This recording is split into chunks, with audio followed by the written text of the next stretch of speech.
আমাদের পূর্বপুরুষরাও 1971 সালে তারা দীর্ঘ 9 মাস পর্যন্ত পাকিস্তানের এক শ্রেণীর জালেমদের মাধ্যমে জুলুমের শিকার হয়েছে।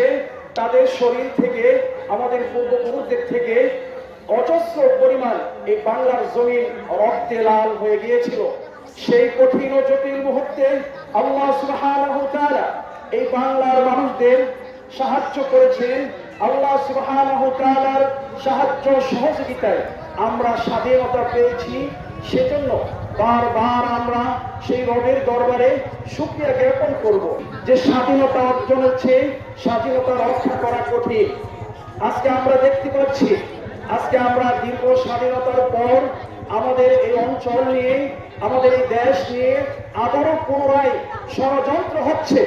আমরা স্পষ্টভাবে বলে দিতে চাই, আমরা সকলেই ঐক্যবদ্ধ হতে চাই যে আল্লাহ সুবহানাহু ওয়া তাআলা আমাদেরকে যে স্বাধীনতা দিয়েছেন, আমাদের শরীরে এক ফোঁটা রক্ত থাকা পর্যন্ত আমাদের এই দেশের উপর অন্য বিজাতিদেরকে, অন্য দেশের মানুষদেরকে আমরা কখনো তাদের থাবা দিতে আমরা কখনো দিব না। সকলে রাজি আছেন কিনা? দেশ রক্ষা করার জন্য আমরা সকলে ঐক্যবদ্ধ থাকবো। প্রয়োজনে আমরা দেশের জন্য জিহাদ করব। সকলে রাজি আছেন কিনা? থাকতে আমাদের মুখে যতক্ষণ পর্যন্ত রক্ত আছে, আমাদের শরীরের সমস্ত রক্ত দিয়ে হলেও আমাদের এই দেশকে যদি আবারও পুনরায় স্বাধীন করতে হয়, আমরা আবারও পুনরায় স্বাধীন করতে সকলে রাজি আছি ইনশাআল্লাহ। স্বাধীনতা হলো আল্লাহ সুবহানাহু ওয়া তাআলার দেওয়া একটা অশেষ বড় নিয়ামত। আল্লাহ সুবহানাহু ওয়া তাআলা যে বলেছে, যদি তোমরা হত্যা করো, যদি তোমরা জুলুম করো, জুলুম পৃথিবীর বুকে কখনো টিকে থাকতে পারে না। দেখেন, যখন আমরা পূর্ব পাকিস্তান ছিলাম, আমাদের বাংলাদেশ পূর্ব পাকিস্তান ছিল, আমাদের উপরে যেভাবে তারা দীর্ঘ 9 মাস পর্যন্ত জুলুম করেছে, কিন্তু সেই জুলুমের পর আল্লাহ সুবহানাহু ওয়া তাআলা আমাদেরকে বিজয় দান করেছেন। জুলুম কি চিরদিন ছিল? আল্লাহ সুবহানাহু ওয়া তাআলা জুলুমকে ধ্বংস করে দিয়েছেন। আজকে দেখেন, সিরিয়ার অবস্থা থেকে 50 বছরের উপরে একটি জাতি অন্য জাতির উপর জুলুম নির্যাতন করেছে।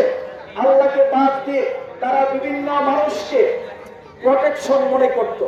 রাশিয়াকে তারা প্রোটেকশন মনে করত, ইরানকে তারা প্রোটেকশন মনে করত যে ইরান তাদেরকে প্রোটেকশন দিবে, রাশিয়া তাদেরকে প্রোটেকশন দিবে। কিন্তু পেরেছে? প্রোটেকশন দিয়ে ক্ষমতায় টিকিয়ে রাখতে পেরেছে? আল্লাহ সুবহানাহু ওয়া তাআলা সেই জালেমদেরকে ধ্বংস করে দিয়েছে। আমরা বাংলাদেশেও দেখেছি, দীর্ঘদিন পর্যন্ত যারা জুলুম করেছে, নির্যাতন করেছে, আল্লাহ সুবহানাহু ওয়া তাআলা তাদেরকে ধ্বংস করে দিয়েছেন। করেছেন কিনা? ধ্বংস করেছেন কিনা? আমাদেরকে শিক্ষা গ্রহণ করতে হবে। আমরা যে স্বাধীনতা পেয়েছি, আমাদেরকে শিক্ষা গ্রহণ করতে হবে একটাই। আজকে এই অঞ্চল থেকে, এই মজলিস থেকে আমি আপনাদের কাছে একটি বার্তা দিতে চাই যে আমরা কখনো জুলুম করব না। সকলে রাজি আছি? যদি জুলুম করি, আল্লাহ সুবহানাহু ওয়া তাআলা আমাদের থেকেও ক্ষমতা ছিনিয়ে নেবেন। এটা আল্লাহ সুবহানাহু ওয়া তাআলার ওয়াদা। জুলুম চিরদিন টিকে থাকতে পারে না। ফেরাউন জুলুম করেছিল, নমরুদ জুলুম করেছিল, কারূন জুলুম করেছিল। এমনি ভাবে যুগে যুগে যত জুলুমকারী জুলুম করেছে, আল্লাহ সুবহানাহু ওয়া তাআলা প্রত্যেককেই ধ্বংস করে দিয়েছে। আমরাও যদি জুলুম করি, আমাদেরকে শিক্ষা নিতে হবে, আমাদেরকে সবক গ্রহণ করতে হবে। এখন বর্তমান প্রেক্ষাপট হচ্ছে টেকনোলজির যুগ।